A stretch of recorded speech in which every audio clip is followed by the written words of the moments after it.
कौमी बजट जो है वो मंजूर हो गया, पता नहीं कसरत राय से हुआ या किस राय से हुआ, लेकिन बहरहाल वो मंजूर हो गया। सारी ऐवान में ऑपोजिशन थी कोई नहीं, तो ज़ाहिर है गवर्नमेंट ने मंजूर करा लिया। अब उसमें बहुत सी ऐसी टेक्निकल चीज़ें हैं जो आम आदमी को समझ में नहीं आई हैं, बहुत सारी ऐसी चीज़ें जो आम आदमी के हवाले से हुई हैं उस बजट में और उसको अभी तक इल्म नहीं है उनका। तो इन हवाले से हम बात करेंगे, ख़ास तौर पर जो सैलरीड क्लास है, पेंशनर्स हैं, इनके हवाले से फ़ाइनल हतमी फैसले क्या हुए हैं, क्या ऐलानात हैं, इस पर हम डिस्कशन करेंगे। हमारे साथ पाकिस्तान के मारूफ सहाफ़ी और 92 न्यूज़ के स्पेशल कॉरेस्पॉन्डेंट रियाज उल हक साहब मौजूद हैं। अस्सलाम वालेकुम रियाज, बहुत शुक्रिया सर, आपने वक्त निकाला। और मलिक अहमद शहजाद साहब भी मौजूद हैं, शहजाद अहमद मलिक साहब भी मौजूद हैं जो कि ICMA के प्रेसिडेंट हैं। अस्सलाम वालेकुम सर।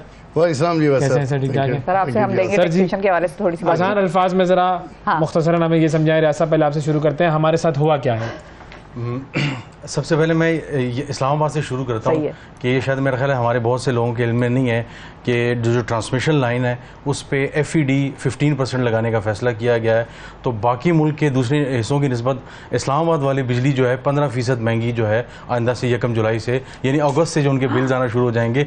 ये वाहिद इस शहर की खुसूसियत है जो अब हमारे लिए हैरान कुन तौर पर ये बजट में शामिल की गई है। ठीक है। उसके अलावा क्या किया गया कि जितना फ्रोज़न आइटम्स थे, यानी जिसमें मछली आ जाती थी, जिसमें चिकन आ जाता था और जो दूसरे मीट वगैरह से रिलेटेड चीज़ें, उन सब पे जो है वो तकरीबन 17 to 18% जो है वो सेल्स टैक्स लगा दिया गया है। मतलब तो वो ये भी सारा फ्रोजन जो है जो हम यहाँ से खरीदते हैं, यहाँ की कंपनियों का, जो यहाँ की नहीं यहाँ की कंपनियों का जो खरीदते हैं उन सबको महंगा कर दिया गया है। 17% एक्स्ट्रा टैक्स? जी, 17% एक्स्ट्रा लगा दिया गया है। मतलब अगर वो पहले 100 रुपए की मिल रही थी टैक्स समेत, तो अब 117 की मिलेगी? बिल्कुल ऐसा ही है। और ये कम जो है ना 3-4 दिन बाद, यानी ईद के बाद ये सिलसिला शुरू हो जाएगा।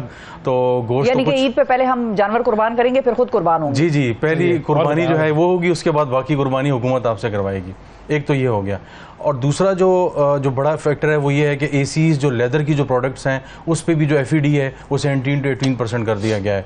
तो उसके अलावा जो डेयरी का जो जितनी प्रोडक्ट्स हैं, मक्खन वगैरह जितना हो गया वो भी महंगा हो जाएगा, उस पर भी 17% FED वो लगा रहे हैं। और इसके अलावा जितना दूसरी जो खाने पीने की अशिया हैं, जिसमें गर्म मसाले आ जाते हैं, जिसमें दूसरे पैकेट्स वाले और दूसरे, यानी अब ये होगा कि मिसाल जितनी प्रोडक्ट्स हैं कंपनीज आती हैं जिसमें गर्म मसाले और दूसरे छोटे छोटे मसाले होते हैं, वो तमाम महंगे हो जाएंगे। तो जो खुला बेच रहा है वो कहेगा अगर ये 80 रुपये का ये एक बॉक्स आ रहा है और ये पहले 70 का आता था, तो मैं जो 60 का खुला बेच रहा हूँ तो मैं भी 70 का ये कर देता हूँ, तो उस पर भी बाकायदा असर आएगा।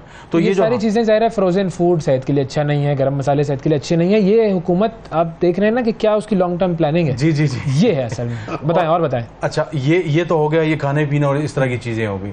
इसके साथ आए कि अब जो इन्फ्लेशन है, और हमने देखा कि स्टेट बैंक का हाईएस्ट एवर जो पॉलिसी रेट था वो 22% इन्होंने कर दिया, 22 कर दिया। ठीक है। अब इससे जो इन्फ्लेशन 38 पॉइंट समथिंग है वो मेरा ख्याल है कि 40 को टच कर जाएगी अगले तकरीबन 5-6 महीने में, क्योंकि IMF के सामने जितनी भी गुजारिशात थी उनकी वो हमने मान ली। पहले हमने कहा कि जनाब ये जियोपॉलिटिकल है, हमने थ्रेट करना शुरू किया। हमने कि आप कौन होते हैं हम ये कहने वाले, आप कौन होते हैं हम ये कहने वाले कि मिसाइल सिस्टम हम कौन सा चलाएंगे। लोग हैरान हो गए, पता नहीं IMF ने कह दिया कौन सा मिसाइल सिस्टम, क्या हो गया।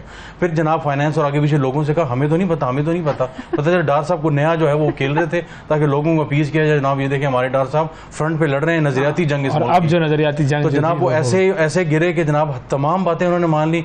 रात को जो है नेथन पोर्टर का भी बयान आ गया, IMF जो मिशन पाकिस्तान, उनका भी बयान आ गया कि जी अल्हम्दुलिल्लाह तमाम जो है अल्हम्दुलिल्लाह तमाम यूं हुई है। जी। तो आपके जो फूड बास्केट है सबसे ज्यादा वो डिस्टर्ब होगी। उसके अलावा इवन जो बिजली और दूसरी जो प्रोडक्ट्स हैं उसका सामान है उस पर भी आस्ता आस्ता असर आना शुरू हो जाएगा, क्योंकि इन्फ्लेशन जब हिट करती है तो वो अक्रॉस इम्प्लोड करती है और हर तरफ जो है वो हिट करती है। अच्छा मलिक साहब, आपकी तरफ आऊंगा मैं। तो ओवरसीज के लिए क्या किया है इस बजट में? ओवरसीज़ के लिए हमेशा हमारी तरफ से यही प्रपोजल्स रही हैं, चाहे वो हम प्रोफेशनल बॉडी की तरफ से या बिज़नेस कम्युनिटी की तरफ से, कि उनको बेनिफिट दिया जाए। और ख़ास तौर पर इस वक्त जो क्रंच है हमारे पास, एक जिससे IMF बात हो रही है और हम उनके पास लोनिंग के लिए जा रहे हैं, and this is our easy source कि हमारे अपने लोग जो बाहर काम कर रहे हैं वो पैसा भेजें।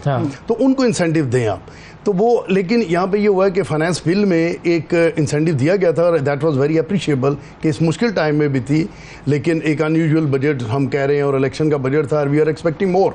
लेकिन उन्होंने जो 2% का हमारा है कि ट्रांसफ़र के वक्त होता है, जो कि अब अगले साल से वो 3% हो गया है, ग्रेड 1% बढ़ा भी दिया। तो उस पर उन्होंने एग्जामेशन दी थी, लेकिन IMF इज़ टोटली अगेंस्ट एग्जामेशन। वो तो कोई भी एग्जामेशन एक्सेप्ट नहीं कर रही। इवन लास्ट ईयर में सैलरीज वालों पे उन्होंने टैक्स क्रेडिट सारे ख़त्म किए। तो इस दफ़ा वो पहले हुआ, लेकिन जब फाइनेंस एक्ट पास हुआ उसमें वो एग्जामेशन ख़त्म कर दी गई। तो इस तरीके से अब वो बेनिफिट जो एक बड़ा अपरेंटली नजर आ रहा था उसको उन्होंने वेव ऑफ कर दिया। ठीक है। अच्छा, ये जो इन्होंने बताया कि जो 22% हमने जो है अपना रेट कर दिया है, पॉलिसी रेट, उसका जो है वो इम्पैक्ट क्या होगा? देखिए, उसमें इन्फ्लेशन आएगी और डेफिनेटली, और उसका पहली परचेजिंग पावर जो है वो लोगों की एज कम्पेयर टू सैलरीज वो बहुत नीचे जा चुकी है। और इस बजट में भी खुद जो है गवर्नमेंट कह रही है कि जी we are expecting 21% inflation, but जो प्रैक्टिकली है दैट इज़ अराउंड 40%, जो कि जिसका इम्पैक्ट टैक्सेस की वजह से भी और डॉलर की जो डिप्लीशन है उसको वो कवर कंसिडर नहीं कर रहे, उसकी वजह से बहुत बड़ा है।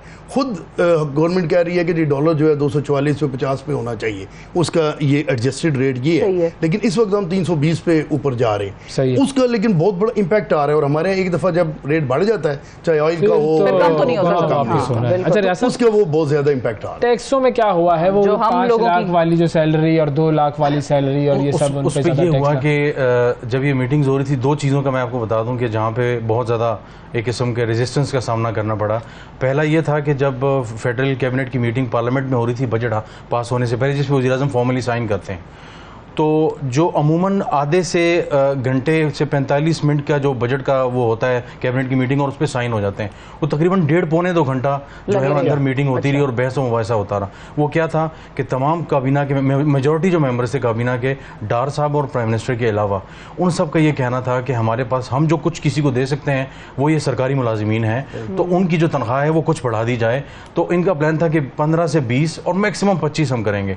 फिर जनाब वो इतना रोला हुआ कि 2 घंटे तक वो लगे रहे, तो 30 और 17 से 22 के लिए 30 और 1 से 17 के लिए 35 कर दी गई। फाइन ये हो गया। दूसरी जो चीज़ थी वो ये थी कि 2 से 3 लाख जो माहाना कमा रहे हैं, अब पाकिस्तान में जो मिडिल क्लास इस वक्त जो आ चुकी है, वो शायद अगर 3-4 साल पहले वो 1,20,000 और 1 लाख तक थी, तो अब वो तकरीबन 3 लाख पे आ चुकी है। बड़ा खुशी लगती होती है कि 3 लाख रुपए तनख्वाह कोई ले रहा है, या कोई 5 लाख, 6 और 8 इस तरह चलते हैं। लेकिन पता चलता है कि वो जो मिडिल क्लास का जो 3 लाख ले रहा है, उस पर 22 पॉइंट समथिंग जो है ना वो इन्होंने ये टैक्स लगा दिया है। अब साल का ये अच्छी खासी रकम बन जाती है।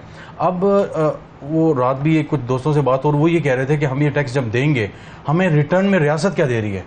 यानी क्या, मैं इस्लामाबाद की अगर बात की जाए सिर्फ, तो यहाँ पे कौन से वो अस्पताल है कि मैं साल का तकरीबन 2-3 सैलरीज उनको दे रहा हूँ, अगर मैं मेरी 2-3 लाख तनख्वाह है, तो मुझे रिटर्न में क्या मिल रहा है?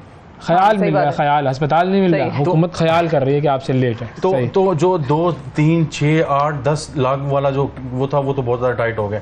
यानी 2-3 लाख वाला जो फार्मूला था, इस पे बहुत ज़्यादा बहस हुई। उन्होंने कहा कि जी 2-3 लाख तो बिल्कुल स्टार्टिंग पॉइंट है, हम उसे भी स्क्वीज करने जा रहे हैं, ऑलरेडी हमारे पास वो है, तो हम क्यों 20% तक वो हो रहा है, हम क्यों 22 पॉइंट। और ये वो क्लास है जो ऑलरेडी टैक्स दे भी रही है। जी, ऑलरेडी टैक्स दे रही है 80% दिन में 20% तो ऑलरेडी वो दे रहे थे। इसी तरह 22 और 24 और 26 जो स्लैब्स है सारी, अब मजीद उनको स्क्वीज करने। पेंशनर्स का क्या हुआ? उसकी वजह, अच्छा, पेंशनर्स का ये किया है, जो अच्छी 1-2 चीज़ें हुई हैं वो ये हुई हैं कि इन्होंने जो 2-2, 3-3 पेंशन ले रहे होते थे, और जिसमें मुख्तलिफ इंस्टीट्यूशंस के जो लोग हैं और इसी तरह दाएं बाएं जो हैं, वो ये क्या करते थे कि एक जगह से रिटायर हुए और दूसरी जगह सिविल एविएशन में लग गए, हर जगह से बेनिफिट्स वहाँ से भी आना शुरू हो गई। पता चला ऐसे भी थे जो 3-3 पेंशन ले रहे थे। तो हुकूमत ने कहा कि ये खत्म होना चाहिए कि जो 2-3 साल पहले जो 200-300 बिलियन का जो पेंशन का हमारा बजट था, वो 800 बिलियन तक पहुंचा। हमने कोई फंड भी तो नहीं बनाया पेंशन के, हम तो बजट में से निकाल। अब ये फैसला किया गया इस दफा कि फंड बनाया जाएगा, और जो सैलरी जो नए हायर होंगे उनमें से उनका जो परसेंटेज कुछ कटता जाएगा,